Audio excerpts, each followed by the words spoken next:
Well, good evening, everyone. I should say good morning.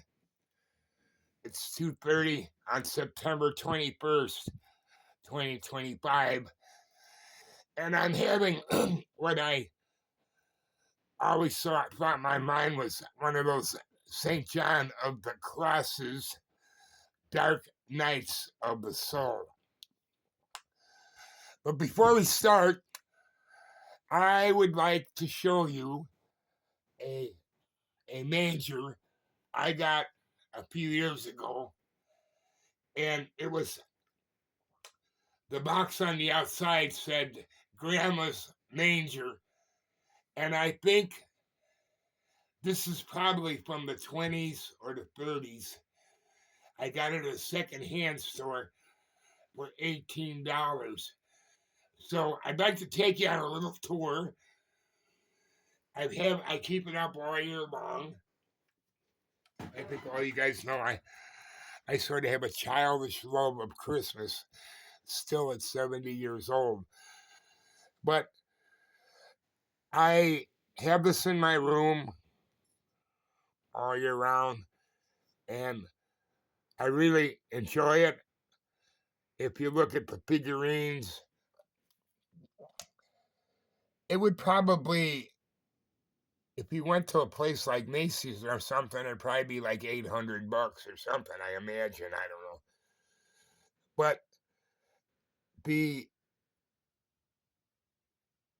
cats like to come and mess around with the figurines, and I sort of added some other things that I shouldn't have had.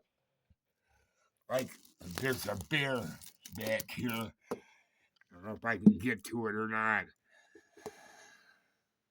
That definitely should not be here. But if you look at the details of it, you got the shepherd with the lamb, and you've got the sheep. And I put this big angel in there. That definitely probably doesn't belong there.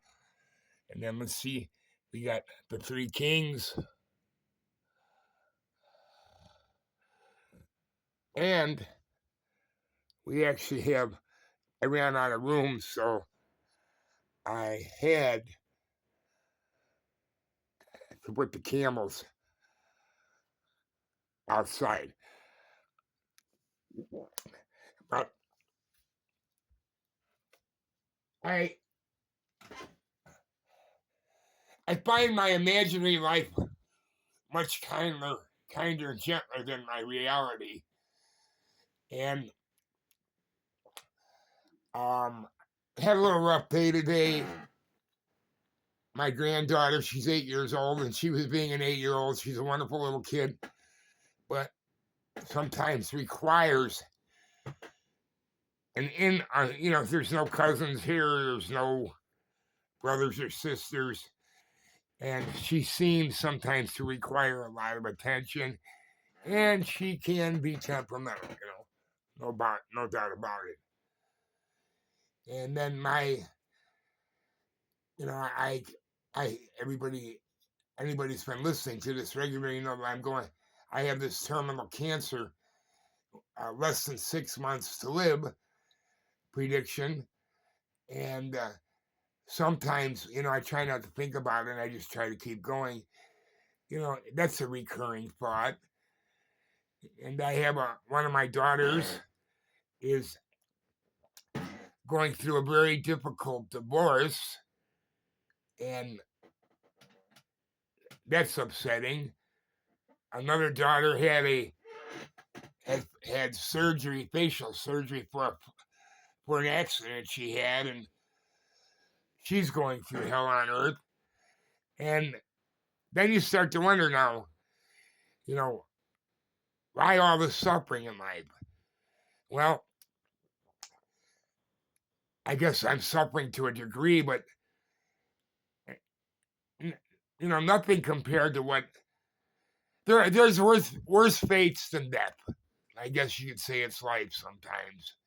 And, I had a doctor when he told me like a month ago, yeah, you've got terminal cancer, inoperable, and we're going to put you in hospice. But one of the comments, and he's not a real bedside manner kind of guy, which doesn't bother me one bit. I go to a car mechanic, not for fellowship, but to find out what's wrong with my car.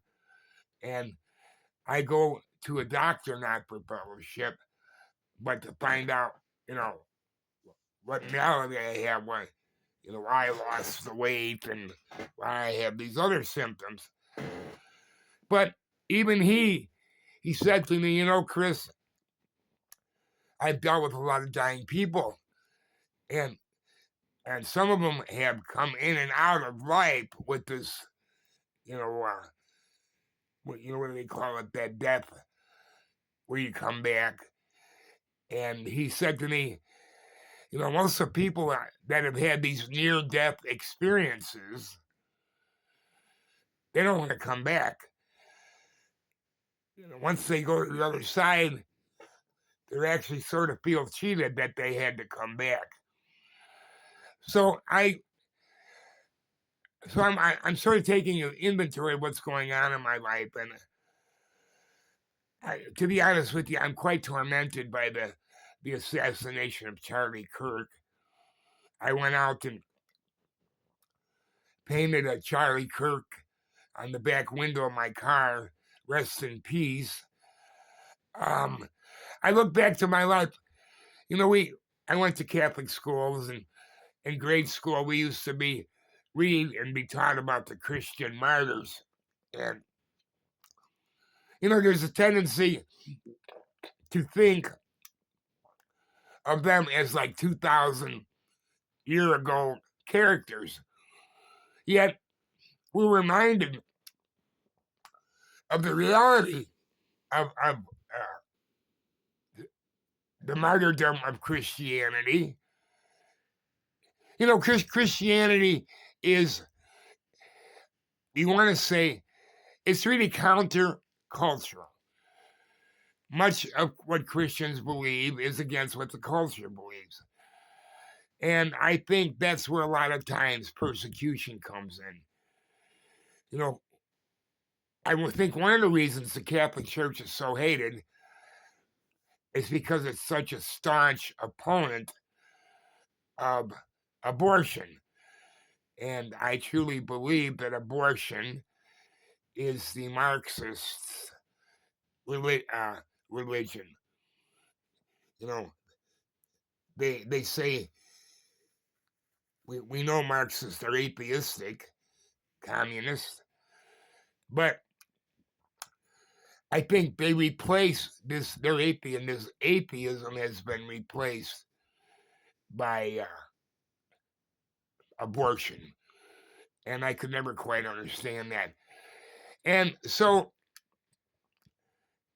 they have, and I would say transgenderism, atheism, materialism. So you come across a guy like Charlie, and I really believe he's a Christian martyr. He was shot by a transgender kind of guy while answering a question about by voicing an objection against transgenderism. And he's really, truly, as I say, there are thousands of instances, even in today's world, of Christians being martyred for their faith. But it's quite disturbing that a guy that would come in peace and try to talk to people respectfully would be murdered in cold blood. A husband of a young woman, a father of 2 toddlers. And, stuff like that eats at me. And I think it's going to have big implications for the conservative movement. Things seem to deteriorate more and more, and you wonder why. Why can't people get along? Well, it seems to me that there's a certain segment of the population that wants to control, namely the leftists, that want to control the thoughts of others. That not only the behavior, but the thoughts. And there's no doubt. I always kiddingly say, oh, so-and-so, he's a dynamic young man. But there's no doubt that Charlie Kirk was a dynamic young man. Very likely presidential material. When you see how he could argue respectfully on his feet and intellectually, seldom do you have a person that has such immediate recall of biblical verses and facts. And, to say he was anything less than impressive on his feet would be an injustice to Charlie. And I just want to say, Charlie Kirk, rest in peace. Your legacy's going to live on. They say there are tremendous amounts, thousands of people trying to apply for that turning point. And, I get it's so senseless and so senseless and so unnecessary that these kind of senseless acts of violence occur. And, getting into that senseless acts of violence, we'd also refer to that young Ukrainian girl on that train that was senselessly stabbed in the neck and murdered. And you had that retired professor walking through the park with her dog. And we could go on and on and on. All these senseless acts of violence. And it really, really makes a person wonder sometimes what it's all about.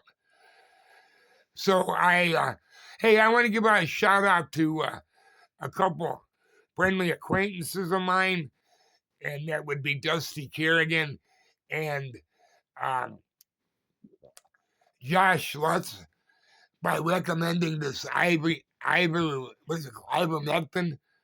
It has really helped me with that crazy cough I had. It has absolutely, positively cleared my stuffed lungs, and the symptoms of I don't have the breathing problems I had. Unfortunately, it doesn't seem to be helping my voice too much, and I wish my voice would get better. But anyway, I just, I'm sitting here tossing and turning, and I think, maybe I should get up in the middle of the night and do a video. So until next time, thank you, everybody. Nice talking to you.